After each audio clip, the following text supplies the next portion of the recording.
Namo Myoho Renge Kyo. Thank you for being here. Appreciate you being here. Hello, everyone.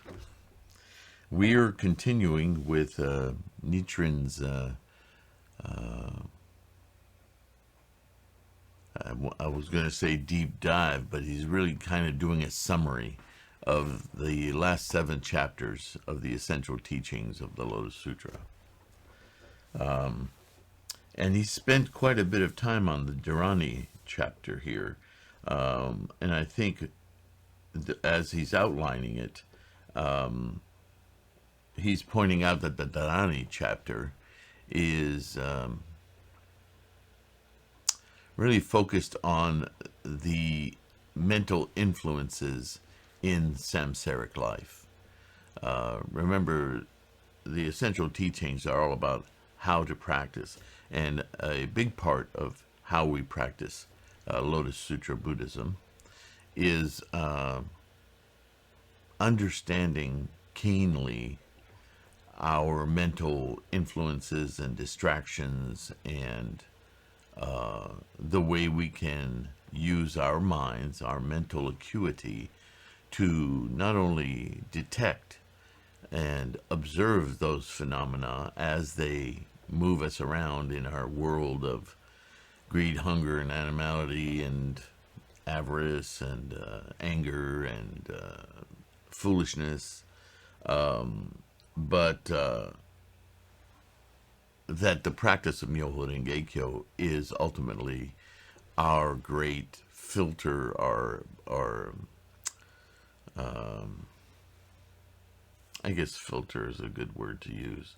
That it's a filter that allows us to sieve through all these influences, and influences, whether you judge them in samsara to be good or bad, is less the issue, because in this instance, in the essential teachings, good and bad is measured by how you're influenced or can use these energies to promote, support, and enable your capacity to chant, to invoke your Buddha mind.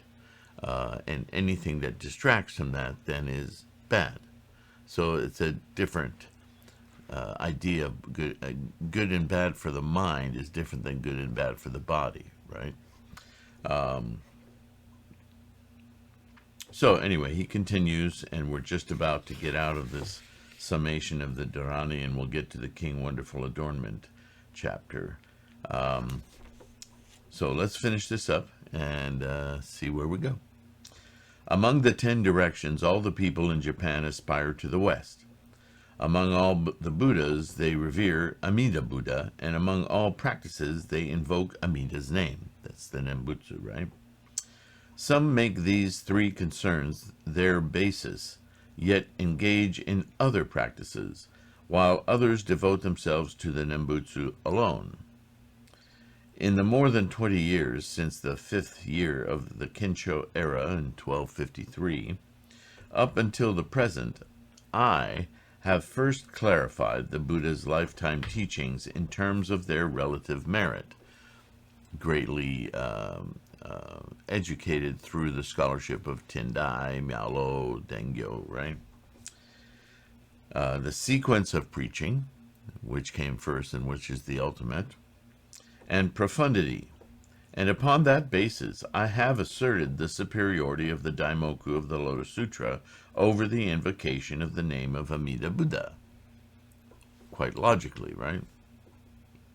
Yet no one, from the ruler on down to the common people, has heeded my words. Not entirely true. He has many, many followers by this time. But, point taken, right?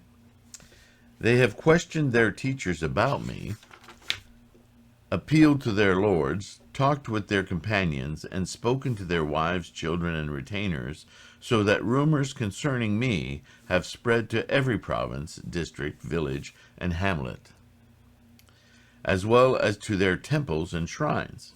As a result, everyone has come to know my name, And they all say that if one compares the Lotus Sutra with the Nembutsu is superior and the Lotus Sutra is no match for it, and that other monks are worthy of respect while I am contemptible. So the ruler regards me with hostility, the people have come to hate me, and all Japan has become a great foe of both the Lotus Sutra and its votary. So not Nichiren personally, but his actions as a votary, a truth teller of the Lotus Sutra. But if I say this, not only the people of Japan in general, but also the ignorant among my followers will think that I am inventing groundless falsehoods in an attempt to make people believe me. So even amongst his followers, as he's already pointed out, they're very subject to influence from their friends and their town, country, so on and so forth. And their dedication, their resolve to Lotus Sutra Buddhism through Nichiren's scholarship is weak. And in fact, it's not, as they already pointed out with the Nembutsu, it varies in what they're going to put. I just recently talked to somebody about enshrining a Gohonzon mandala, for instance. And I instructed him to make sure that he put it on a wall that did not include around his altar other aspects of his life, trophies from sports or certificates or posters or anything else that might pull your visual consciousness away from your focused attention to your Buddha, with the mandala and your chanting and so forth. The altar and the place of enshrinement of your mandala must be free of distractions, visually and orally. If you can put it in a room where it will be safe and you have basically a quiet atmosphere, again, to help you invoke your Buddha, and which wall to put it on, so on and so forth. Also, for those of you who are in the inner circle of sorts in our Sangha, who have emailed me and talked to me about having access to my Dropbox file on Gohonzon, where you can download this accurate digital copy of an actually Nichiren inscribed Gohonzon near the end of his life, one of the final Gohonzons, that mandalas that he created for universal dispersal, for all people to attain enlightenment, attain their awakening. This has no other erroneous signatures on it. It doesn't have particular sectarian attachments, none of that. This is direct from the hand of Nichiren. So to my mind, it's the most correct, most pure embodiment of Nichiren's enlightenment in the creation of this mandala. So I have a high resolution image available in my Dropbox for those who would like to have this mandala of Gohonzon. And I've also, yesterday, I included a PDF of this book that I have on my bookstore, the liturgy, and it has a different image now because there's a group of researchers that have done excellent research on all of the extant Nichiren mandalas. And they have a website and publications. I encourage you, if you're interested in the history of this mandala, and specifically Nichiren's created mandalas. There are, to date, I know of 125 extant versions, from the very simple that he made personal mandalas for, to the more evolved, more universal, up to this one that he created. It's fascinating. It's fascinating to see where they're collected, who has these extant scrolls. They're beautiful.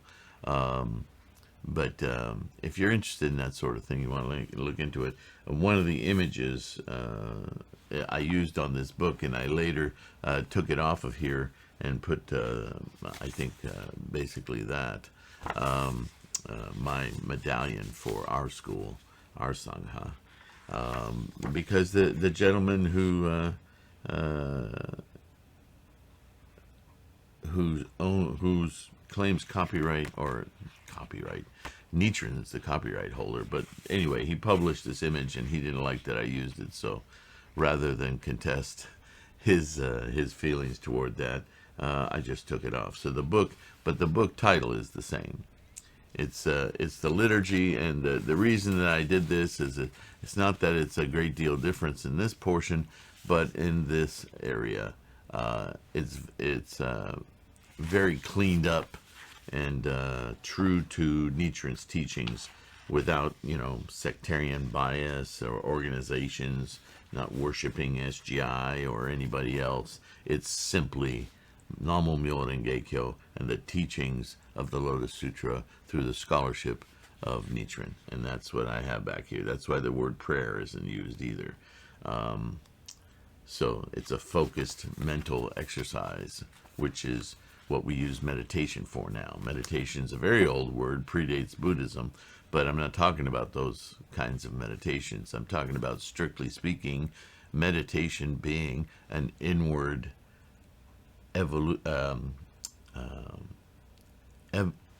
our invocation of our Buddha mind. So that means looking inward, where, as Nichiren says, is where the Gohonzon lies. So, anyway, what was I talking about this book for? Anyway, okay, enough said on that.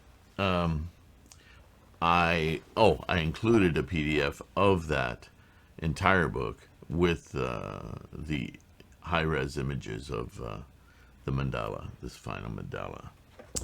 So, if you're interested, that's kind of your Buddha kick. All right, and for those of you who would rather just purchase a copy, I like having a book in my hands. I don't like reading on screen. There are links on threefoldlotus.com. Go to books, and that'll take you to my lulu.com/Kwun store, where, or is it Cafe Press? Look on the website. Both links will take you. I think all my books are through lulu.com. And you can get your own copy, as well as order a print of this Gohonzon. If you don't have a high-quality printer, you can't feed rice paper through it or whatever, you can order one pre-printed for you. So, of course, if you go to the print shop, there'll be a fee. It costs money to paper and ink and print and ship and all that. But I'm not getting rich off of it, that's for sure. All right, so let's finish this up. I got on a tangent there. Sorry about that. Lotus Sutra, it compares one for the other. I'm contemptible. I say, my followers, I am inventing groundless. I am saying all this, however, for the benefit of those men and women who believe in the principles of Buddhism. And again, I'm going to harp on this because I'm getting some backlash from some people who still insist that Nichiren is Buddha and that they practice basically Nichiren Buddhism. And that's just plain wrong. And here he is saying, I am saying all this, however, for the benefit of those men and women who believe in the principles of Buddhism. Buddhism, not Nichiren, not Shakyamuni, Buddhism. And I will leave it to them to judge for themselves. Because, as I often repeat, Nichiren's whole, I've read hundreds of Goshos out loud now. and we've talked about this, or I've talked about this, and we've participated. Shakyamuni invented Buddhism. It did not exist before Shakyamuni. Shakyamuni is the creator, inventor, discoverer of this essential teaching, Myoho Renge Kyo. He's the author of it. He's the first promoter. In the last 3,000 years, before him, there was not anyone talking about Buddha or Buddhism. And his whole mission and teaching, his whole life, Shakyamuni's, was to teach everyone how to attain what he had attained. And he realized early on, we've talked about this before, Shakyamuni taught what enlightenment was like, and everybody looked at him with like complete disbelief, unable to understand what he was describing. And then he considered, oh yeah, it took me 6 or 7 years to get here. What I have to do is teach each aspect that I learned on my way to finally realizing Buddha. So all of the teachings prior to the Lotus Sutra, and even the beginning of the Lotus Sutra, are build upon each other to increase our capacity to do exactly what he had done. And Myoho Renge Kyo are not far from magic words, are words that describe, prescribe, envelop the entirety of the teachings. In other words, the entirety of the path that Shakyamuni took to realize enlightenment. That's why we chant Myoho Renge Kyo. That's why we have this mandala. This is the benefit of Nichiren. Nichiren is a great bodhisattva. He is a leader of the bodhisattvas of the earth, you and I. He says so in his own words in Goshos, where he compares himself to bodhisattva superior practices. He never claims it outright, but he asks the question, could I be that guy? Because I am definitely a votary of the Lotus Sutra, and look at all the consequences I'm experiencing. They're exactly as what is described by Shakyamuni in his sutra. So I seem to be that guy. But understand that these emanations of Shakyamuni are mental conjurings of personages that are, they're more than placeholders, but they're conceptual containers of the manifestation of these energies, that, like you and I are. We are manifestations of energy.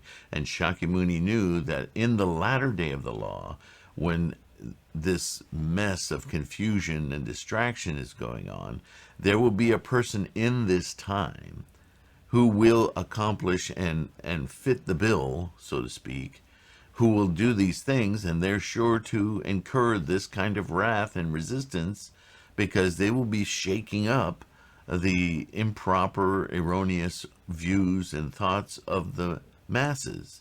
And sure enough, Nichiren finds himself in that category, that placement. So this is why Nichiren sees himself as the votary of the Lotus Sutra, because nobody else is doing it, and he's convinced, so he fits the bill. And we're still in that era of time, that 10,000 year period in the latter day of the law, where our capacity is being confronted constantly by distraction, and we need this tool, this mandala, this chant of Myoho Renge Kyo, on top of all of the scholarship, in order to shake loose of all these distractions to realize our Buddha. This is the benefit and wonder of the advent of the votary of the Lotus Sutra, which for us is Nichiren. But it's not his Buddhism that he's describing and helping us realize. It's Shakyamuni's. It's the Lotus Sutra, the Buddha's own words. We practice Shakyamuni Buddha's Buddhism. But if you really want to be critical, we practice our Buddhism, your Buddhism. Because this Buddha, this path, as Shakyamuni taught for 40 some years, 50, if you include the Lotus Sutra, when he uses words like innumerable, unfathomable, because it's innumerable because we are an ever-changing, growing quantity that continuously replenishes itself. And each one of us has a particular path, a particular set of insights that push us forward into our accomplishment of Buddha, our achievement of Buddha. We all share knowledge about it, and we all talk about it, and we all understand our discussions in our own way. That's innumerable paths, right? Shakyamuni knew this from the get-go. He may not have, when he preached the Avatamsaka, the flower garland, the first, or the Kigan, if you know it in the Japanese title. But as soon as he backed off of that, everything he taught was this conceptual largesse, respecting each individual's pattern to attain capacity and invoke their Buddha. This is Buddhism. So when Nichiren says, who believe in the principles of Buddhism, he's talking about the entirety of Buddhism and his scholarship of how that is to be practiced. So he's a great bodhisattva, no doubt. But he doesn't replace Shakyamuni. He's not teaching anything new. He's teaching Shakyamuni's Buddhism. All right. Now, the King Wonderful Adornment chapter of the Lotus Sutra is especially applicable to women, for it explains how a wife encouraged her husband in the latter age as well. Though her name may differ, a wife who leads her husband to take resolute mind in will enjoy the same benefits as Lady Pure Virtue of the stories. All the more fortunate is a case like yours, remember he's talking to a grandmother, a lay nun, in which both wife and husband have resolve and conviction, right? So obviously she and her husband were practicing Lotus Sutra Buddhism under the auspices of Nichiren's guidance and teachings of the Lotus Sutra, not of Nichiren. It is like a bird possessing two wings or a cart having two wheels. What is there that you two cannot achieve? Because there is a heaven and an earth, a sun and a moon, the sun shines and the rain falls, and the plants and trees of benefit will surely blossom and bear fruit. So, interesting. So that's all he has to say on that chapter. So you can see it's a very cursory overview, especially after we went through pages of description on the Dharani chapter, which is a lot more about the human experience and our influences. Here he basically says King Wonderful Adornment is about the benefits of practicing, the rewards of practice. And certainly because it has a story in it about a particular woman, she can take a lot from that chapter, from her relationship with her husband, since that both of them followed Nichiren's doctrine of Lotus Sutra Buddhism. Next we come to the encouragements chapter.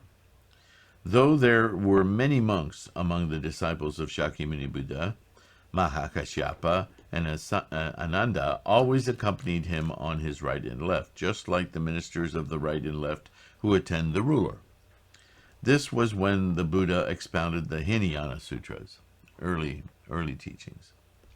Moreover, among all the innumerable bodhisattvas, Universal Worthy and Manjushri were distinguished as the ministers of the right and left. of Shakyamuni Buddha. It was strange, therefore, that Bodhisattva Universal Worthy, one of Shakyamuni's 2 ministers, should be absent during the 8 years when the Buddha expounded the Lotus Sutra, which surpasses all other sutras of his lifetime teachings. In the ceremony where the Buddhas and Bodhisattvas of the 10 directions gathered in numbers exceeding those of the dust particles of the land, see that hyperbole? That's innumerable again. Because we track population, right? We say that we're on track now to get to 8 billion pretty quickly, people on the planet. But people die, new people come. So although superficially we can say there's 8 billion humans on the planet, this number doesn't describe the constant rate of turnover, right? If we were to take a 100-year period and say, okay, how many humans have existed during that 100-year period as new independent beings, let alone all the ones that have passed away in that 100-year period, the number would be much larger, right? As many as dust particles, right?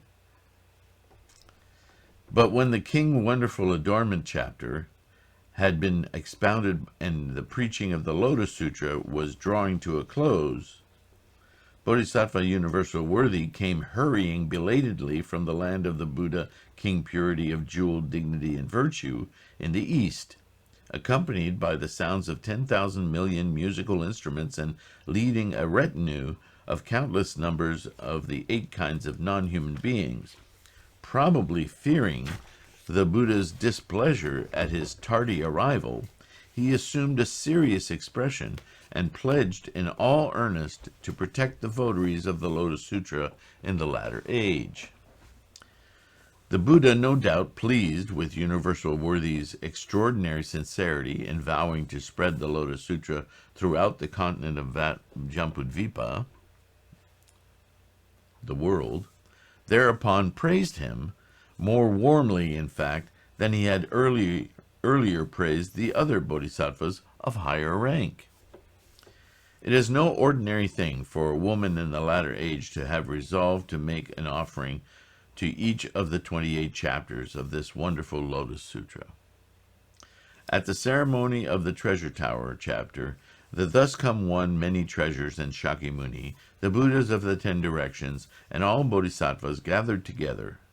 When I ponder where this Treasure Tower chapter is now, I see that it exists in the 8-petaled lotus flower of the heart within the breast of Nichinyo, which is who he's writing this letter to. So, high praise indeed, taking conceptual language of Buddhism about mental states, life condition, and embodying it into the heart of Nichinyo. So, high praise indeed. He's really indicating to her that she is practicing correctly the teachings of Buddhism. This is like the lotus seed containing the lotus flower within it, or a consort carrying a crown prince in her womb. When someone, having observed the 10 good precepts, is destined to be born a crown prince and awaits his birth in the consort's womb, the heavenly deities will protect him. That is why a crown prince is called the son of heaven. Each of the 69,384 characters of the 28 chapters of the Lotus Sutra is like a crown prince and is the seed of Buddha. So, lest you get caught up in the imagery of that, he's basically saying that the Lotus Sutra is a culmination of all of Shakyamuni's teachings.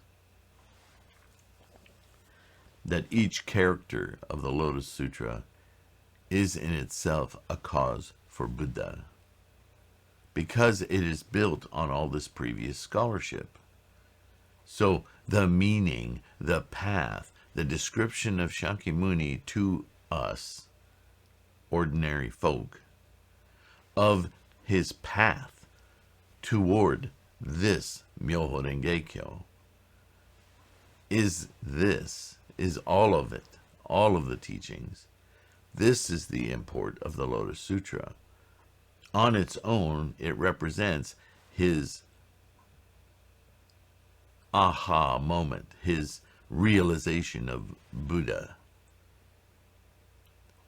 But to get to that point, for all of us ordinary people, we are exposed through all of the different mental states and conjurings to describe and dissect the way our minds work in order for us to break through the obstacles of illusion, the obstacles of attachment, the obstacles of craving, the formation of craving. If we can cease that formation of craving, that instantiation in our mind that just wants, we can detach, not destroy, but detach from that deep need to have, and replace it with the knowing that it's been there all. There is nothing to have. Just experience everything for what it is, which is impermanent, fleeting, and a wonderful expression of this process of life. Right? This is why the lifespan chapter is so important, and Nichiren talks about it so much, is because when Shakyamuni finally tells all of his students, look, you think I, me, am Buddha, but I'm not. This Buddha has been realized since time immemorial. Has nothing to do with me, the body, Shakyamuni, or Siddhartha Gautama. I'm just a man like you. I'm human like you. But I can transcend this humanness, this samsara condition, to witness, experience, and describe a path to this enlightenment. And that is my Buddha. And I live in it now every moment. But I live in it now every moment because it has been here every moment. It's just a matter of realizing it, changing your perception, detaching from everything that's keeping you from experiencing it. Not annihilating everything, but ending your attachment to it. That formation of attachment is what keeps you in the human condition. If you can just move that formation aspect to the side, you can have everything without stricture or fanaticism, obsession, or suffering, or any of that. You can just experience it. It's hard to put into words.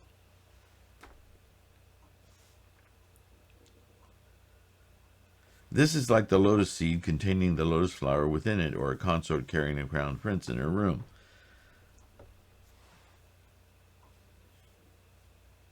Because we all have the Buddha nature, the Buddha mind, right?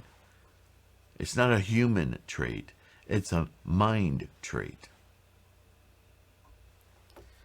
There are shadows in the darkness, but people cannot discern them, right? We move around in the dark.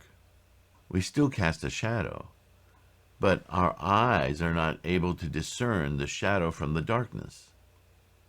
But it's still there, just like our Buddha nature. There are trails in the sky where birds fly, but people cannot recognize them. Right? We know this just from watching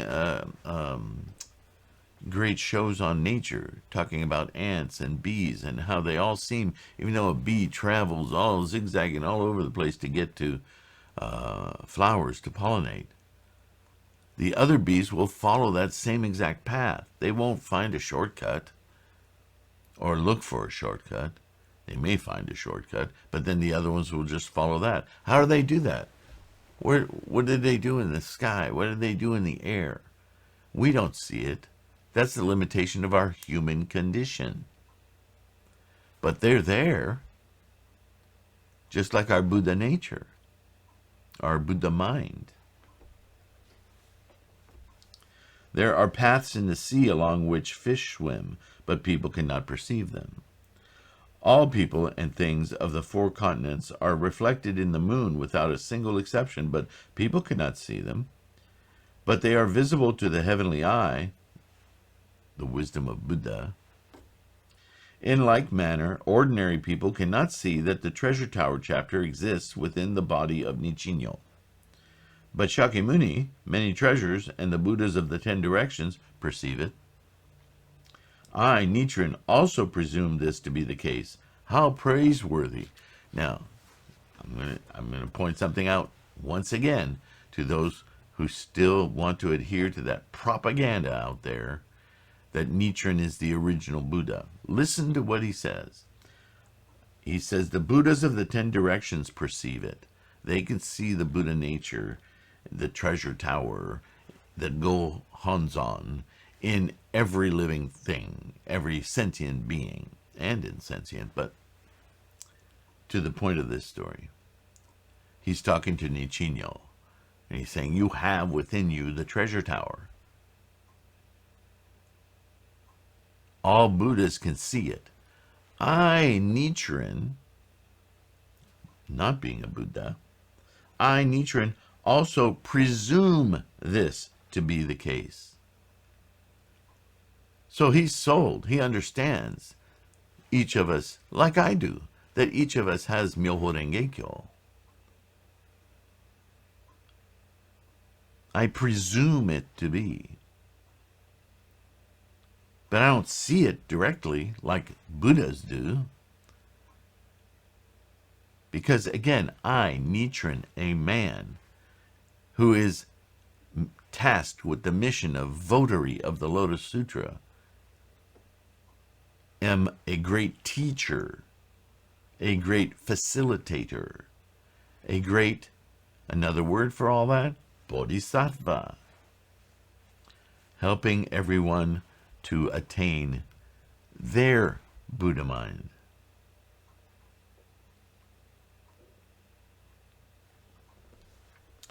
King Wen of the Chao dynasty was victorious in battle because he took care to provide for elderly people. Nichinyo is elderly. During the 37 reigns spanning 800 years in which his descendants ruled, there was some incidents of misgovernment. But on the whole, the Chao dynasty prospered due to that fundamental virtue. King Ajatashatru, though a most evil man, was able to hold the throne for 90 years owing to the merit of his father, King Bimbisara, who had made offerings to the Buddha for several years. The same principles hold true today. I do not think the present regime will last long, as it opposes the Lotus Sutra.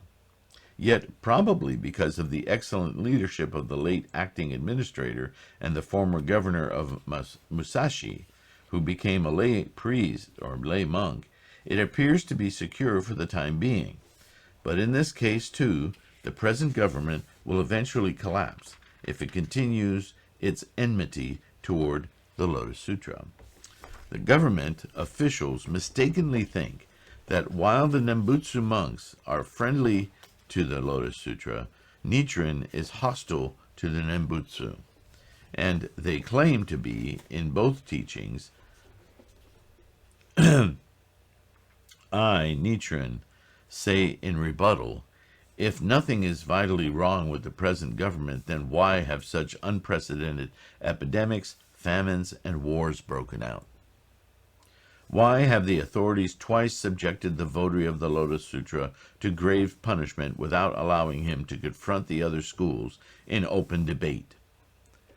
How pitiful, how unfortunate. So the powers that be, the elite, are doing everything they can to keep Nichiren quiet, while the Nembutsu monks are saying, oh yeah, we know Nichiren and Lotus Sutra, yeah, that's cool.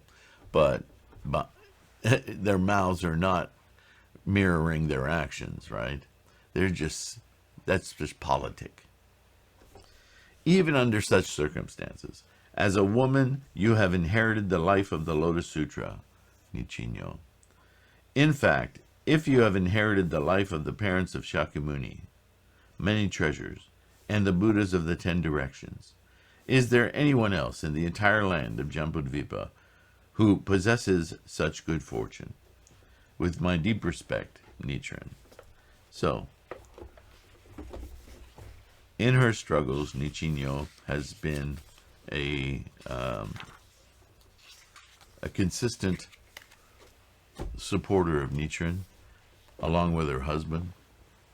She's experienced loss of grandchildren, loss of sons.